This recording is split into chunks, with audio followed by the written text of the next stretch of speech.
from Nkozi to my home village, and then another kilometer outside my village. And this whole thing cost me about 135 million. I imported solar in all the townships and municipalities in Mawokota. Nsibambi, FDC's founding member, who in 2021 entered the August House with hopes of standing for speakership, has announced never to return to elective politics and cut fees aid to over 100 beneficiaries after a bruising poll defeat. My manifesto had issues of helping the poor to attain better education. Now I'm no longer the MP. I don't know whether the other MP will carry on or will say, you don't have to give bursaries of that magnitude. I'm building a school. So I don't want to be seen competing with a different manifesto of the people. Venting over the parliamentary election loss, Nsibambi has explained why he disconnected almost an entire village from the power grid, cutting off power lines running through his land. He says he'll soon litigate the matter to settle concerns from the Uganda Electricity Distribution Company Limited. Can you imagine? You are tapping my power and you are saying you have no legacy. So I removed the entire village from my transformer. They sat and said, please, you came here, we are in harmony with this gentleman, don't come. I hear he goes back to police. Then they came, they arrested everybody who was there, my people. They reconnected them, put poles in my land, my private road. It's not a public road. So I think basically that is personal. That one I'll take them to court. Asked about his sole legislation mandate in Parliament, Nsibambi boasted of being behind most notable bills and suggested for the House to be divided into two chambers to exclude serious legislators from those he said are just seeking public attention. There are very few MPs, even some of you cannot claim to have done what I did.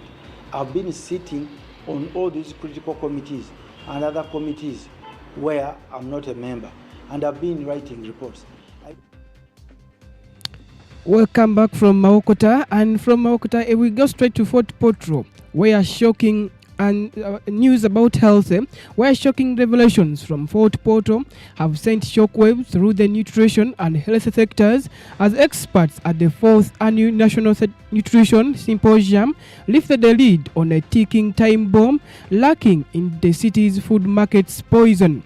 In a deeply unsettling presentation, Eric Oteba, a food safety expert, unveiled findings from a recent study conducted across 3 of Fort Portal's busiest markets, Mpanga, Kabundairi and Chisenyi, that expose the horrifying reality of what residents are consuming daily. The results, nothing short of public health disaster. Raw meat sold in these markets was found laced with E. coli, with the contamination levels soaring as high as 40,000 colony forming units when the safe limit is just 100. This strain of bacteria can cause deadly infections, especially in children and elderly. But this is just the beginning. Groundnut pest, a dietary step, was found to contaminate cadmium levels more than 20,000% above the recommended safety threshold. Cadmium is a toxic heavy metal linked to heart disease, kidney failure and cancer. In vegetables weren't spared. Tomatoes, African eggplants and cabbage, all widely consumed, tested positive for excessive levels of banned pesticides. Some of these dangerous, some of so dangerous they have been outlawed in countries where they are manufactured. Leaving that aside, 2 children killed by runoff from Mount Muhabura after heavy afternoon rains. The 2 children died after being swept away by fast-moving runoff from Mount Muhabura following heavy afternoon rains in Yaroshuza Sub-County, Kisoro District. The victims have been identified as Bali Nyaribanasi, 6, and Maurice Mainaragaba, 8. The children were reportedly returning home after collecting firewood in Ruchanje and Mwanjaro villages when they were caught in the raging flood waters. Gad Dushamin, Blair's father said the incident occurred at around 1 p.m. while the family was having lunch. In more stories that are making news in the country, Rwanda's Cardinal Kabanda calls for morale grounded leaders in Uganda. The Catholic Archbishop of Kigali, Rwanda, Cardinal Antonio Kabanda, has called for an African education system that nurtures both intellect and conscience, highlighting the crucial role of religious educators in shaping morally grounded future leaders. Speaking during the Golden Jubilee celebration of Saint Mary Munyakanzi Commission of the Daughters of Our Lady of Fatima at Our Lady of Good Fatima Roshuraza Mother House in Kabale Municipality on Saturday, Cardinal Kabanda stressed that education must be rooted in strong ethical values. He said this through the quoting Pope Leo. He warned against knowledge divorced from morality, saying, "Science without conscience is the reign of the soul." He added that while young people must be trained in all science, education should guide them to use their knowledge for the benefit of society and the church. As we continue with more news, it will be suicidal for NRM to hand over speakership to opposition, says Tahebwa. Uganda's Deputy Speaker of Parliament, Thomas Tahebwa, on Saturday said it will be suicidal for the ruling National Resistance Movement NRM government to allow the position of the Speaker of Parliament to be held by a member from another political party, warning that such an arrangement could destabilize the government. Mr. Tahebwa was speaking as chief mourner at the burial of Noreda Bajirana, aged 100, the mother of State Minister for Health in charge of general duties Anifa Kawoya, at All Saints Church grounds in Nyaruziba, Kashaba Sub-County, Ruchiga District. The burial was attended by several senior government officials, including Health Minister Dr. Ruth Acheng, Parliament Commissioner Prosi Akampurira, and State Minister for Finance, General Duties Henry Musasizi. As we come to the second last end of the local news, the Uganda People's Defense Forces Deputy Commander Land Forces Major General Francis Twekire has died. The UPDF Acting Director Public Information, Colonel Chris Magathi, said Major General Twekire died from the complications of stroke. The UPDF fraternity, with deep sorrow, announces the death of Major General Francis Twekire, which occurred this morning at about 6 hours at the now Uganda at UPDF National Referral Hospital Mbuya. We come to the second last of the news. The race for speakership in the 12th Parliament moved up a gear this week, with the two leading candidates reaping along the cracking pace. Following Mr. Nobert Mau's opening candidate, in which the President General of Uganda's oldest party, the Democratic Party, DP, made clear that the thirsty for the speakership is there. Miss Anit Among, the Speaker of the 11th Parliament, reached for her gear shift and found the appearance gear to make a huge statement for her own. As we come to the end of the local news, Kalungu East MP-elect Nkarinyati charged in 3.7 billion curtain shift. Kalungu East constituency Member of Parliament-elect Joseph Kachiruta Nkarantanyi has been sued over a multi-billion shilling curtain theft, with the court being told he stole and received stolen curtain materials taken from a business store. The prosecution told Buganda Road Chief Magistrate Rita Naube Kidasa on Friday. The 32-year-old legislator who defeated former Agriculture Minister Vincent Bamulanja Chisempija in the recent concluded elections was the main recipient of the stolen curtain rolls allegedly siphoned from the home and business premises of Haji Sulaiman Rwabuka Kasule, a Kampala-based trader. Testifying before court, Babuka narrated that the theft was allegedly orchestrated from within his own household, implicating his wife Shamira Nakachwa, Mulika and his brother-in-law Hamza Mugumia.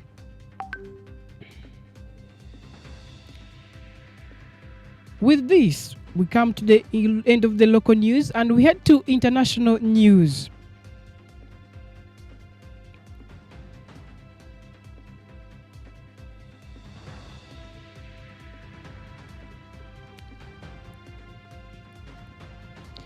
In international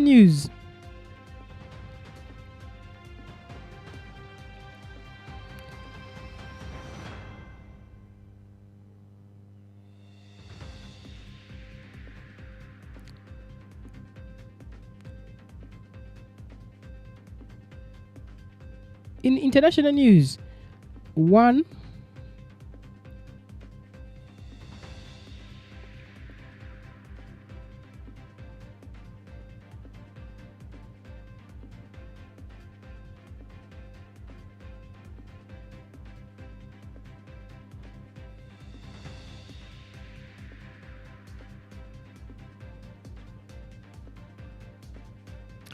In international news, Timotheo Clement was among the main winners as hold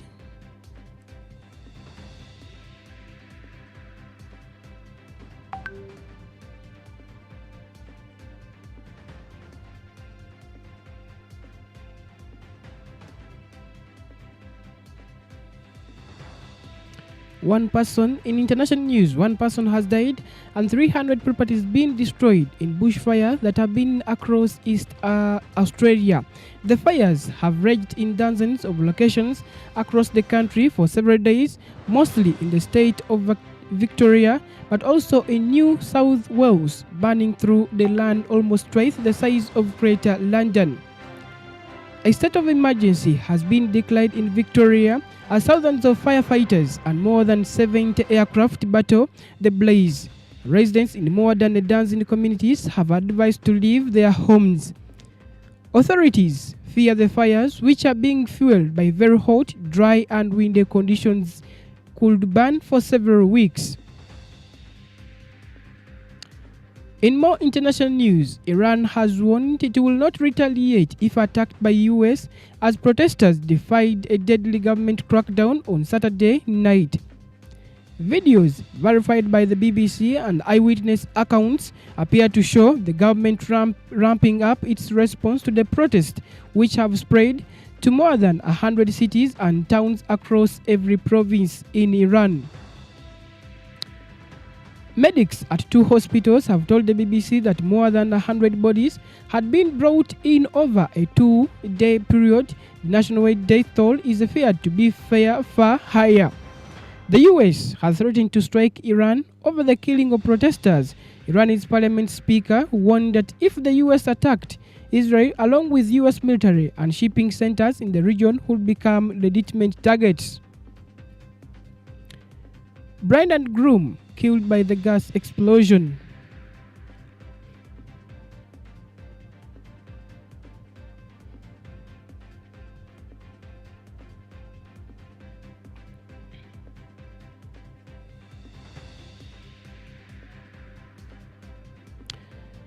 In more stories that are making the news, Donald Trump has urged Cuba to make a deal or face consequences, warning that the flow of Venezuela oil and money would now stop. The US president has been turning his attention to Cuba since US forces seized Venezuela's leader Nicolas Maduro in the 3rd January raid on its capital, Caracas. Venezuela, a long-standing ally of Cuba, is believed to send around 3,500 barrels of oil in a day to the island. Cuba's foreign minister responded by saying his nation retained the right to import fuel without interference, while its presidential said no one dedicates what's to be done.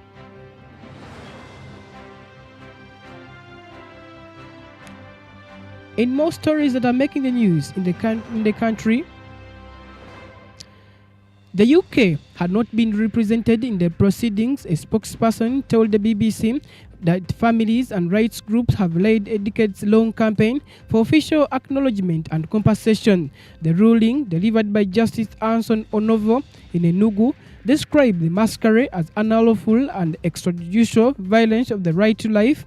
None reports, and according to him, the British government must be held accountable and must make reparations to the victims' family. These defenseless coal miners were asking for improved work conditions. They're not embarking on any violent action against authorities, but yet were shot and killed, Onovo told Enugu High Court. In the stories still to continue international news, a Nigerian court has ordered the British government to pay $27, approximately 20 million euros, to each of the families of 21 coal miners killed in 1949 by the colonial administration in the southeast of the country. The colonial policy, made up of Nigerians and Europeans, shot dead workers striking for better conditions. Dozens more were injured in what the state-run news agency of Nigeria described as one of the most notorious acts of repression under British rule in Nigeria.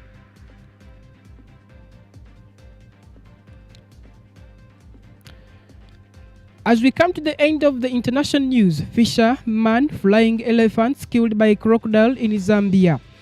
A 50-year-old fisherman has died after being attacked by a crocodile while fleeing a herd of elephants in eastern Zambia, police say.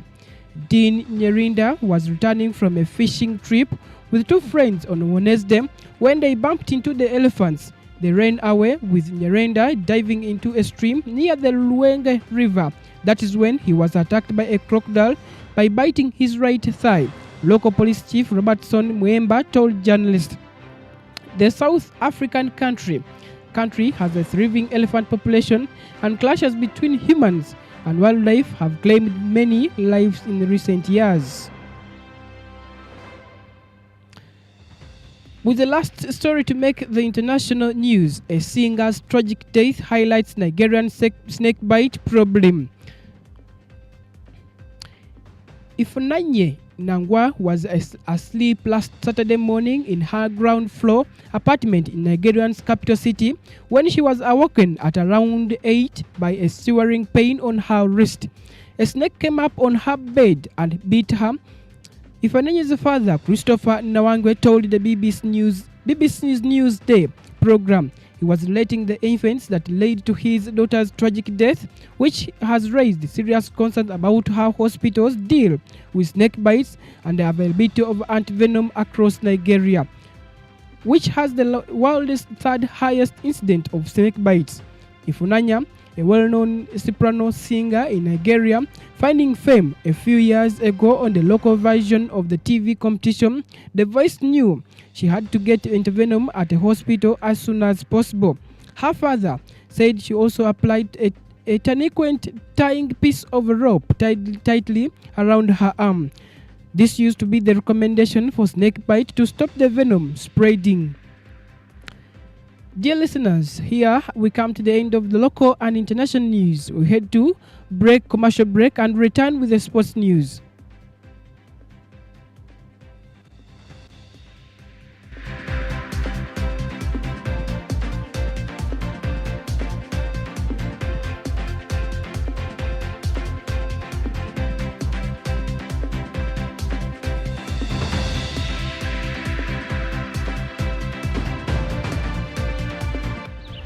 Uwai katamba, upapapa puraga wubde. Muzayiroziyo ebyenfuna engeri gye bitabuseemu ensangi zino si kirungi kubulwa ssente obulwe n'emmere mu maka ng'endamba misango kwegulira kawunga. Misango biba luwaabo era basangibwawa. Misango Grain Millers basangibwa Bukoto Kisaasi Road opposite St. Peter's Church. Bano be balina akawunga ak'omulembe akateekebwateekebwa abakugu eri omukulu omutono omukadde ate nga kalimu n'ekirungo ekyongera amaanyi mu mubiri gwo. Kano kali mu bipimo byonna bye waali etaaze. Ow'essomero omusuubuzi nawe kamukamu bakwaniriza ate nawe omulunzi w'enkoko ekiwuzo kyo n'essaala zo baabyanukudde anti bakolera emmere y'enkoko ey'omulembe enkoko zo ne zikula mu wiiki 2 abaguzi ne batandika okwetala ate nga woogula mu bungi ebyentambula baabitereeza anti ebintu bwe bakutambuliza paka mu luggya lwo gw'abeetaaze bakubire ku ssimu 772442 oba 7724423939 Misango Grain Millers bibanatamegwa mu mmere y'enkoko kw'ossa n'akawunga ak'omulembe beekwate tojja kwejjusa. Molaya Cookies buli luluma lujja n'obuwoomi n'essanyu. Cookies zaffe zirina omugaso eri omubiri gw'omuntu era nga zikolebwa mu bintu ebiri nakyo. Ziri mu bika eby'enjawulo. Coconut flavor nga muno mulimu ekinazi ekibaamu ekiriisa ekya vitamin B wamu ne proteins. Ginger flavor erimu entangawuzi eno yennyini erimirwa ku ttaka eryaffe. Lemon flavor eno erimu ekiriisa ekya vitamin C. Chocolate flavor eno erimu chocolate mwennyini awoomera abaana. Vanilla flavor akawoowo n'obuwoomi obwa vanilla. Tulina nuts flavor ng'eno erimu ebinyeebwa mulimu potassium, calcium, vitamin B ebiziyiza kwabo abalwala endwadde y'omutima. Tulina oats zikusa ziyamba okukendeeza omugejjo okusala amasavu ziyamba ku bano abalina olubuto olwesibye. Zirimu vitamins, fibre ne minerals. Ziwooma kubanga zirimu omubisi gw'enjuki. Wotalya Molaya Cookies oba tolidde tusangibwa Bukoto. Okumanya ebisingawo tukuli ku simu yaffe noti 7 noti 5 86 noti 2 96 njiddamu 0705 86 02 96. Molaya Cookies muwoomu nnyo.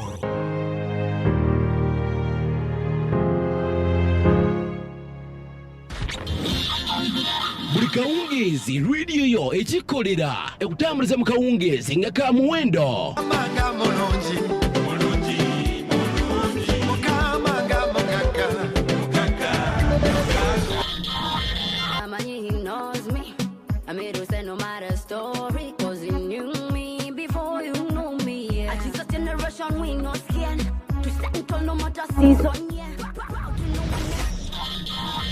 In your program, The Evening Drive, okuva saa 10 ez'akawungeezi okutuusa ssaawa emu ey'akawungeezi n'otukubira omuziki, olugambo, amawulire, ebisanyusa. The Evening Drive. The Evening Drive.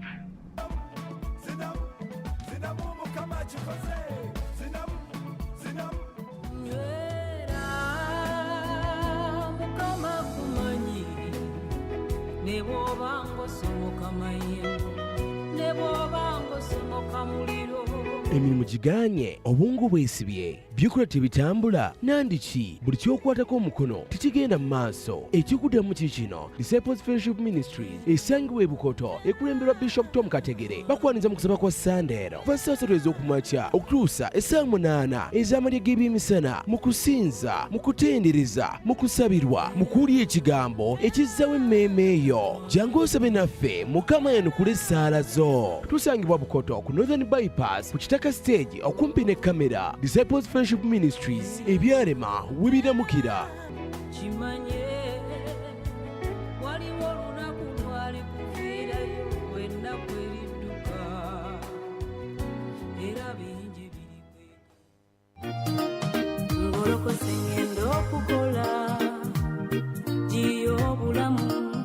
Mukama kusaba ogende nange otali Mukama ensena nnene. Bw'okeera olina okukeera n'omukisa n'oyingira ekibuga ng'okyuta amafuta ag'omukisa. Tusiba program omukisa gw'olunaku okuva ku saa 11 ez'okumakya okutuusa saa 12:30 oyingire ekibuga n'omukisa. Program omukisa gw'olunaku. Mukadde bulungi raba emami esaze lunaku lupya ekiro kiyise n'ebyakyo bikomye. Somesa abatendeke nga bakola okukiirawo.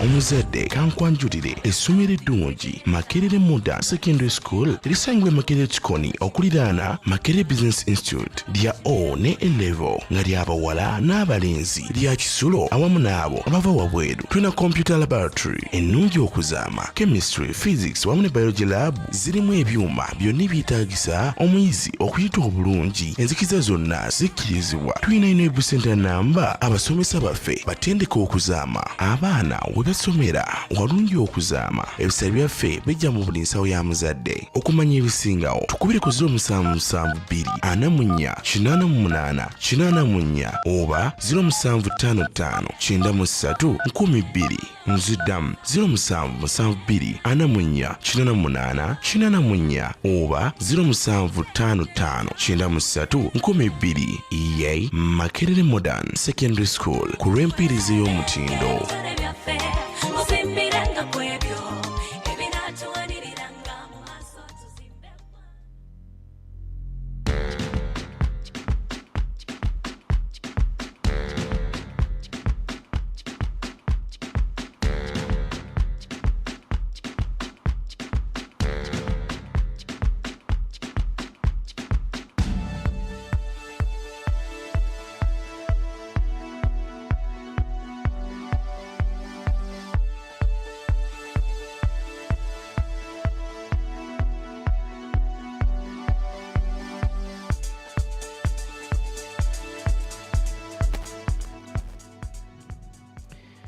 Welcome back from the commercial break, and here I take you into sports. We are going to begin with local sports, where here in Uganda, FIFA Under-20 Women's World Cup qualifiers. Uganda, Zambia share spoils in first leg. Uganda and Zambia Under-20 women national teams played to a 1-1 draw on Saturday in the first leg of the third qualification round to the 2026 FIFA Under-20 Women's World Cup.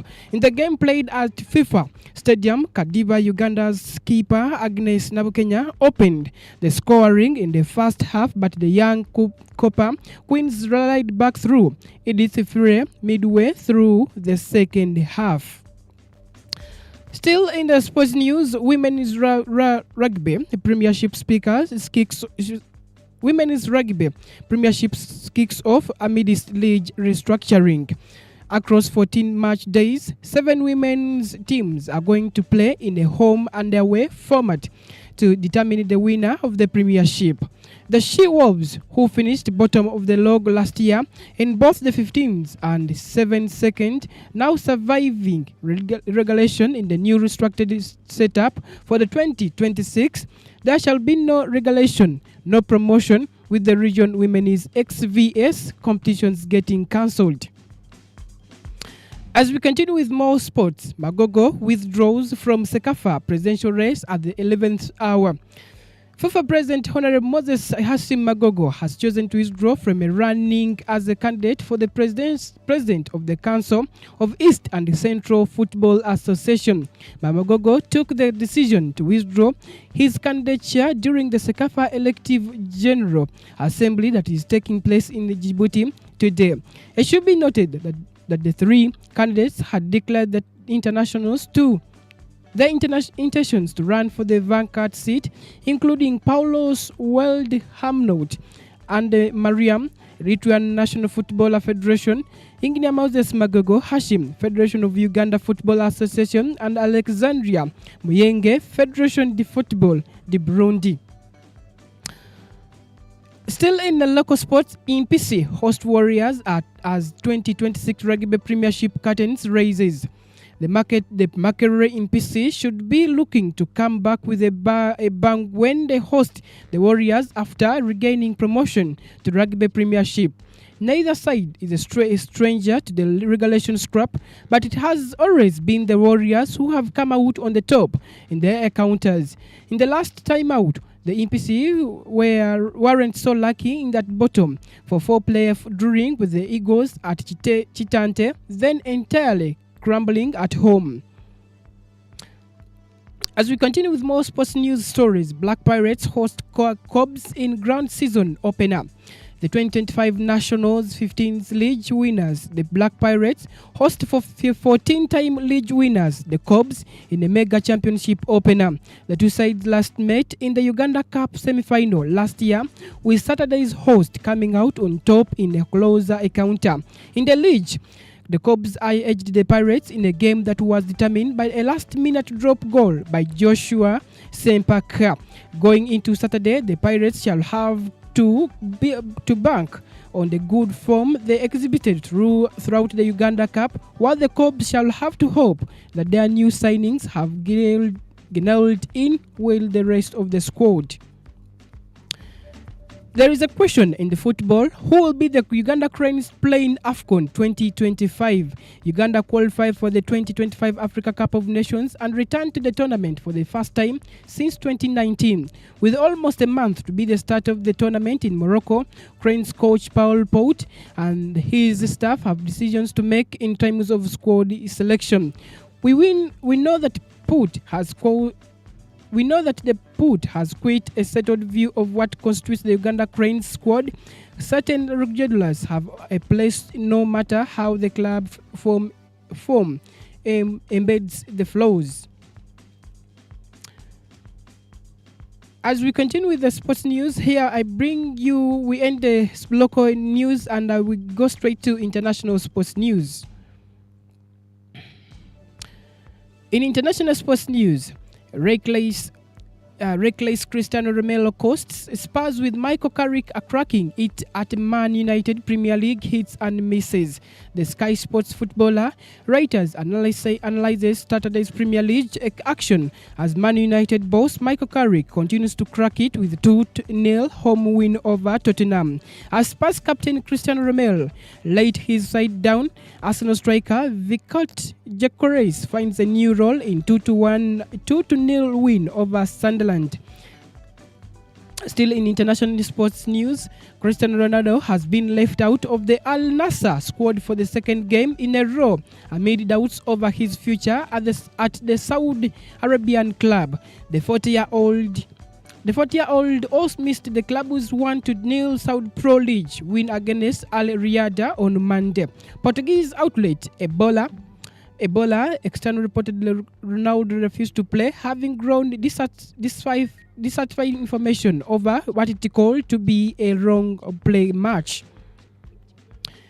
There is a question that was raised in international sports: why should I not express how I feel? This is Pepe Guardiola, where Pepe Guardiola defended his stance of speaking up about global conflicts by asking, why should I not express what I feel just because I'm a manager? On Tuesday, the Manchester City boss said he wants to use his position to speak up to be better society as he talked at a football news conference about the hurt he feels for victims of global conflict. Last week, Guardiola gave a speech in the support of Palestinian children at a charity event in his home city of Barcelona. As we wind up for the Sports International, Arsenal lack of respect behind outburst. Rosania said so. Chelsea boss Liam Rosania says Arsenal showed his side a lack of respect during the warm-up for the second leg of their Carabao Cup semi-final on Tuesday. Rosania was seen angrily shouting at those from the Gunners side to stay on their half of the pitch and not encroach on Chelsea's area as the teams prepared for the game at Emirates Stadium, with Arsenal winning 1-0 to secure a 4-2 aggregate victory. We shall end up with the table standing, whereby the table standing in the matches for international, where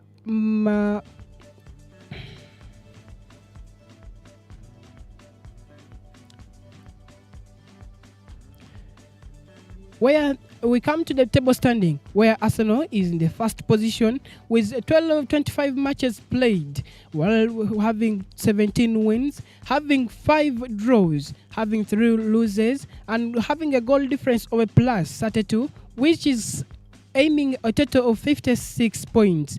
And in the second position, we have Manchester City, having 24 matches played, having 14 wins, having 5 draws, having 5 losses, and having a goal difference of 26 plus a negative, coming out with 47 points. In the third position, we have Aston Villa with 25 matches played, 14 wins, 15 draw, 16 losses, having a plus negative 9 and coming out with 47 points.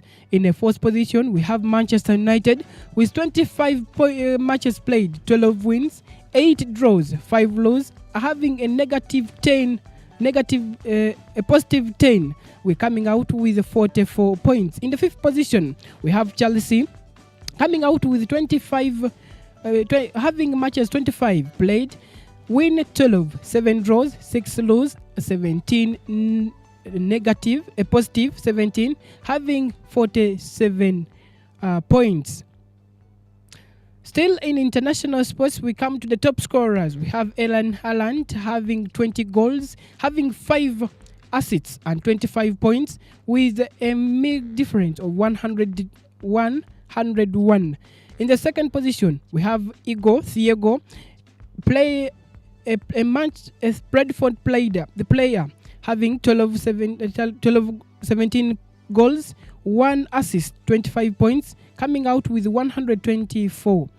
In the 3rd position, we have Semenyo, a Manchester City player with 12 goals, 3 assists, 23 points, and 122. In the 4th position, we have a Tike, a Liverpool player having 10 goals, 2 assists, 21 points with a 134. With this marks the end of the international news, local news and sports news. We meet again tomorrow, same time, same day, as different day. So be tuned or Radio Yo. I remain Brian Wandela. We stay tuned for the next programs.